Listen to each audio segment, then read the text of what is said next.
சொல்லி என்னை ஏமாத்துனாங்க. இது ஊரறிஞ்ச உண்மை. கண்டிப்பாக சொல்கிறேன், மதுரை மீனாட்சி தாய் மேலே சத்தியமாக அவங்க ட்ராவல் எக்ஸ்பென்ஸ் கொடுக்குறவங்களுக்குன்னு சொல்லி தான் என்னை கூப்பிட்டாங்க. ஃபஸ்ட்டு இன்டர்வியூக்கு ட்ராவல் எக்ஸ்பென்ஸ் கூட கொடுக்கல. ஹாய் ஹலோ எல்லாருக்கும் வணக்கம் and welcome back to our channel. திவாகரி அதாவது வாட்டர்மெலன் ஸ்டாரு வசமாக சிக்கிட்டாரு.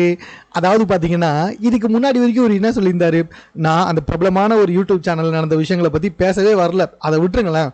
ஆனால் இவரே வாயத்தை வந்து ஒரு ஸ்டேட்மெண்ட்டை கொடுத்துருக்காரு. அதாவது இவர் யூடியூப் சேனலுக்குலாம் போகிறாருல, பேட்டி கொடுக்குறாருல. ஸோ இந்த பிரபலமான யூடியூப் சேனலுக்கு போகிறப்ப அவருக்கு போக்குவரத்து அளவுக்கு வந்து காசு கொடுக்குறேன் அப்படின்னு சொல்லி சொன்னாங்களாம். பட் ஆனால் கொடுக்கவே இல்லையாம். இப்போ வரைக்கும் போக்குவரத்துக்கே வந்துட்டு அவர்கிட்ட காசு கொடுக்கவே இல்லை அப்படின்னு சொல்லியிருக்காரு.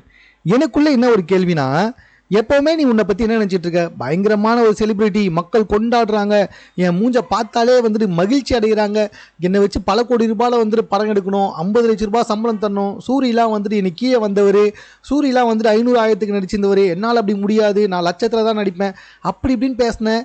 ரஜினிக்கு யூக்கலா, சூர்யா கியூக்கலா, அஜித்துக்கு யூக்கலா, விஜய்க்கு யூக்கலா, ஏன் நடிகை தெலுங்கு சிவாஜி கணேசனை கூட விட்டு வைக்காமல் அவருக்கு யூக்கலா பேசியிருந்த நீ எனக்கு டிரான்ஸ்போர்ட்டேஷன் செலவு காசு கூட கொடுக்க மாட்டாங்கன்னு சொல்லிட்டு லைவ்ல உட்காந்து அழுதுகிட்டு இருக்கேன். இதுலேருந்தே நீ எவ்வளோ பெரிய காமெடி பீஸ்ன்னு பச்சையாக தெரியுது. உன்னை பற்றி மொத்த விஷயமும் வெளியவும் வந்துடுச்சு. இதுக்கப்புறமா யாராவது வாட்டர்மெலன் ஸ்டாரை பார்த்தா வாட்டர்மெலனே தூக்கி மூஞ்சில் வச்சு வாங்குறதுல டவுட்டே கிடையாது. ஸோ இது சம்மந்தமாக உங்கள் கருத்து என்ன அப்படின்றத கமெண்ட்டில் தெரியப்படுத்துங்க. மேலும் இது போன்ற செய்திகளை கூட தெரிந்து கொள்வதற்கு சென்னை சேனலை சப்ஸ்கிரைப் பண்ணுங்கள்.